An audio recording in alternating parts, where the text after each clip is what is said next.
APA etibarlı mənbələr vasitəsilə öyrənib ki, Ramiz Mehdiyev Rusiyanın dəstəyi ilə dövlət çevrilişi etməklə bağlı plan hazırlayıb və bunu öz kanalları vasitəsilə Rusiyaya təklif edib. Ramiz Mehdiyev nə vaxt ümumiyyətlə hərəkətə keçib, Azərbaycanla Rusiya arasında münasibətlərdə yaranmış gərginlik dövründən faydalanmağa çalışıb. Xatırladaq ki, ötən ilin 25 dekabrında Azal təyyarəsi məsələsindən sonra, belə demək mümkünsə, Rusiya ilə Azərbaycanın arasında bir soyuqluq var idi və bundan istifadə olunduğu güman edilir. Ramiz Mehdiyev isə bu vəziyyətdən istifadə edərək öz kanalları və köhnə dostları vasitəsilə Rusiyaya dövlət çevrilişi planının hazır olduğunu bu məsələdə Moskvadan dəstək gözlədiyini çatdırıb.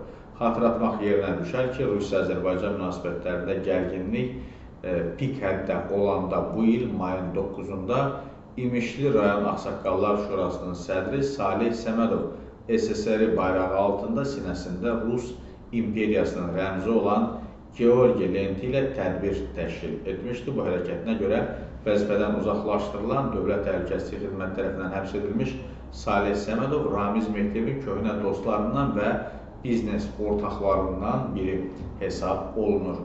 Və Ramiz Mehdiyevin hansı planı olub? Ramiz Mehdiyevin planında dövlət hakimiyyətini zorla ələ keçirdikdən sonra keçid dövrü üçün müvəqqəti Dövlət Şurası formatında qurum yaradılması təklifi olub. Bu plan 87 yaşlı köhnə bürokratın özünün rəhbər olmasını nəzərdə tutub. Məlumata görə Mehdiyev rəhbərlik edəcəyi Dövlət Şurasında təmsil olunacaq şəxslərlə bağlı məlumatı da Rusiya ilə bölüşüb. Məlumatlı mənbənin bildirdiyinə görə Azərbaycan və Rusiya prezidentlərinin görüşdüyü düşənbədə Rusiya tərəfi özü Ramiz Mehdiyevin təklifi və onun şəbəkəsinin planı haqqında Azərbaycan tərəfinə məlumat verib. Görünən odur ki, 87 yaşlı Ramiz Mehdiyev artıq davamlı xahişləri və israrı ilə Rusiyanı da bezdirib. Ona görə də Rusiya heç bir perspektiv vəd etməyən Mehdiyevdən tamamilə imtina edib və onun planı şəbəkəsi ilə bağlı rəsmi Bakını özü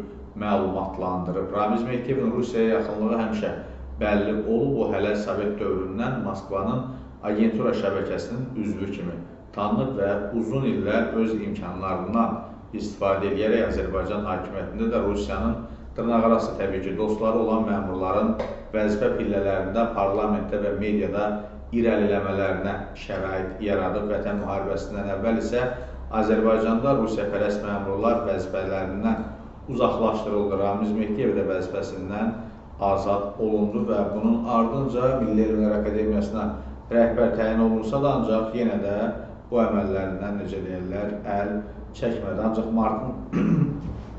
martın 17-sində Mehdiyevin akademiyada olduğu haqda məlumat yayıldı. Yəni fevralın 9-unda AMİA-nın ümumi yığıncağı və Ramiz Mehdiyevin istifası qəbul edilsə də martın 17-sində bildirildi ki, o akademiyadadır və yay aylarında isə Ramiz Mehdiyevin bir qrup sabiq məmurla Novxanada görüş keçirməsi barədə mediada məlumat yayıldı. Görüşün məzmunu barədə məlumat olmasa da görüş tarixi Rusiya-Azərbaycan münasibətlərindəki gərginliyin pik vaxtına təsadüf edirdi.